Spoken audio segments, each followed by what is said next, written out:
everybody, this is Inside the TMC Family. I am Faith Howard-Mooney from the Mortgage Collaborative, and I have one of my faves with me today, Tony Butler, who is the president of the Equitable Mortgage Corp in Columbus, Ohio. Thanks for doing this with me, Tony. Awesome. Happy to, Faith. And Tony, for those of you that haven't met Tony before, one of our favorite things that we love about him at TMC is he definitely is not in the box thinker. Every once in a while, we get an email from him that says, hey, did you ever think about this? And at first you look at it and you think, ooh, that's a ways out there. But then when you start talking with our team about it, it ends up turning into something really great. So thank you for that, because you brought a lot of good ideas from us from your lender seat, which we always appreciate. Thank you.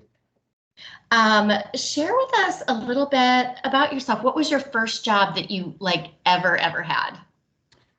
First job I ever had. Wow. I bussed tables when I was 15 and a half in Lancaster, Ohio at a restaurant called Shaw's. I had a work permit so I could get out early from senior year, and basically worked there on the weekends. And, my parents kind of told me if I wanted a car, I had to pay for it. So I had to start when I was 15 and a half. So first job was, bussing tables and dealing with the public. Yep. Which was good experience, especially the dealing with the public, I'm sure. Share with us how you got into mortgage, kind of what your mortgage story is. You've got a good one, I know. It's a fun one.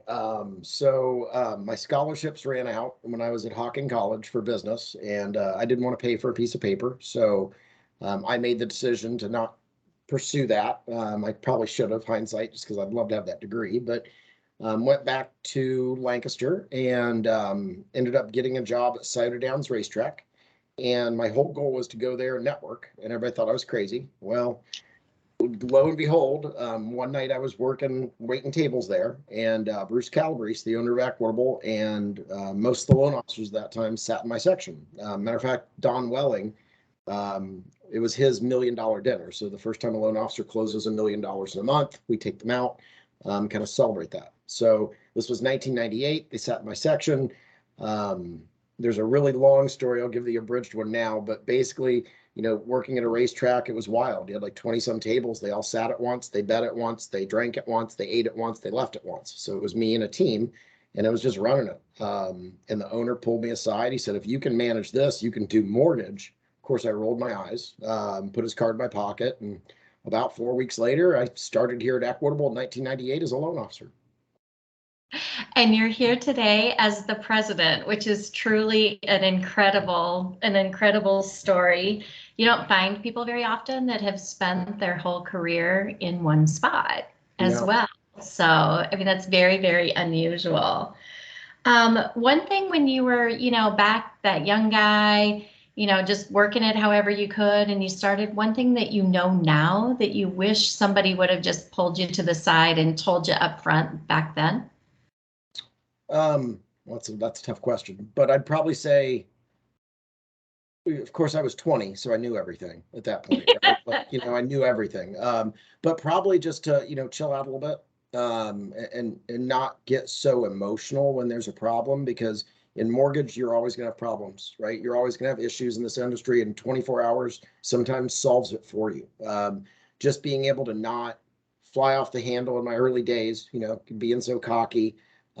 Probably just being a little bit more grounded. But for a 20-year-old to be grounded, I think that's a hard thing to do. Yeah, it is. But that's also really great advice for the environment that we're in right now, where, especially for our LOs in the business, every deal matters so much. That's still great advice to give someone. If you weren't in mortgage, what would we find you doing?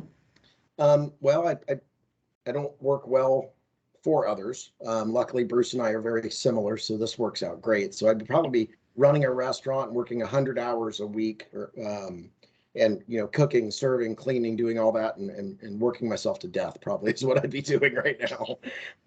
Not too different from cycles that we have sometimes here. Very true. Just a little bit different one for sure. Last question, and just a really random one. If you had like a superpower, so think of superpowers of things that human beings can't do, what would your superpower be? My superpower, what would that be? My superpower would be able to eat anything I want and not put on weight. I wouldn't, no, but no, superpower, I don't know. That's a good one. Probably, oh, man, that's a tough one. I'm gonna go with eat whatever I want and not gain weight. How's that? I love that one. I think that's a great one. And especially if you're like, I mean, you would maybe be in a restaurant, you're obviously a foodie. I'm a So foodie. Yep. yeah, so I love that one. I think that's a great superpower. Well, we really appreciate you here. Thank you so much for doing this with me today, and keep sending us those great ideas over. Awesome. Thank you so much.